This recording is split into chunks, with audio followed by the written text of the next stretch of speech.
നിങ്ങൾ രണ്ടിലും സിദ്ദിഖ് സാറല്ലേ ആദ്യം അഭിനയിച്ചത് സിനിമയില്? നോക്കത്താ കണ്ണൻ നാട്ടില് ഒരു ഷോട്ട് ഒളിഞ്ഞ് എന്നൊരു ഇരട്ട പേര് വിളിക്കുന്ന വേഷം അഭിനയിച്ചത്. അത് പിന്നെ എപ്പോഴെങ്കിലും അങ്ങനെ അഭിനയമുഖം ഉണ്ടായിരുന്നോ? ഇല്ല. എല്ലാവർക്കും ആഗ്രഹം സിനിമയെന്ന് സമ്മതിച്ചു.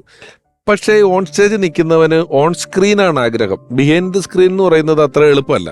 പക്ഷേ സിദ്ദിഖിന് ഒട്ടും ആഗ്രഹം ഉണ്ടായിരുന്നില്ല. സിദ്ദിഖ് ശരിക്കും പെട്ടുപോയതാ, അഭിനയിച്ചത് ശരിക്കും പെട്ടുപോയതാ. അന്ന് ആ സീൻ എടുക്കുമ്പോ സതീശൻ എന്ന് പറഞ്ഞ ആലപ്പുഴയിലുള്ളൊരു പയ്യനായിരുന്നു അഭിനയിക്കാൻ വന്നത്. പിന്നീട് ഞങ്ങളുടെ രാംജി റാവുലുണ്ട്, പുള്ളി ഒരു സെക്കൻഡില് ഇൻട്രൻസ് ചെയ്ത വേഷം ഫസ്റ്റ് പാർട്ടിൽ ഒരു പൊന്നപ്പനുണ്ടായിരുന്നു, ഡ്രൈവർ. അത് ആ പുള്ളിയാണ്. അവനാണ് ആ തുമ്മാൻ വേണ്ടിട്ട് വന്നത്. പക്ഷെ വന്നിട്ട് ചെയ്തിട്ട് ശരിയായില്ല. അപ്പൊ കാലത്ത് പോയി റോഡിൽ ഷൂട്ട് ചെയ്യുന്ന സമയത്ത് പിന്നെ നിവൃത്തിയില്ലാണ്ട് വന്നപ്പോ ആരെങ്കിലും ചെയ്യണമെന്ന് പറഞ്ഞ അവസ്ഥ ഞാൻ അവിടെ ഉണ്ടായിരുന്നില്ല. അങ്ങനെ സിദ്ദിഖിന്റെ തലയിൽ വന്ന് സിദ്ദിഖ് പെട്ടുപോയതാ. സിദ്ദിഖ് അഭിനയിച്ചു. എനിക്ക് അങ്ങനെ ഒരു ആഗ്രഹം എനിക്ക് വല്ല സിദ്ദിഖിനും ഉണ്ടായിരുന്നില്ല. കാരണം ഞങ്ങളുടെ രൂപത്തിനെ പറ്റി നല്ല ധാരണ ഉണ്ടായിരുന്നു നമുക്ക്. ഇന്നത്തെ കാലം പോലെയല്ല. ഇന്നിപ്പോ രൂപത്തിനൊന്നും വലിയ പ്രത്യേകതയൊന്നും വേണ്ട. സുന്ദരനാകണം, വെളുത്തിരിക്കണം, തുറത്തിരിക്കണം എന്നൊന്നുമില്ല. അന്ന് സിനിമയിൽ അഭിനയിക്കുന്ന ഒരു മിനിമം ഒരു രൂപം വേണം. അതുപോലെ ഉണ്ടായിരുന്നു.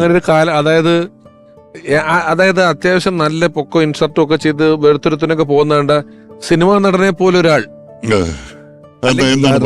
നമ്മള് കലാകാരനായോണ്ട് ഒരുത്തും സിനിമ കയറിയില്ലേന്ന് ചോദിക്കുന്ന പോലെ വെറുതെ രൂപമുള്ള ആൾക്കാരോട് നല്ല രൂപമുണ്ടല്ലോ സിനിമ കൂടെ എന്ന് ചോദിക്കുന്ന സമയം ഉണ്ടായിരുന്നു.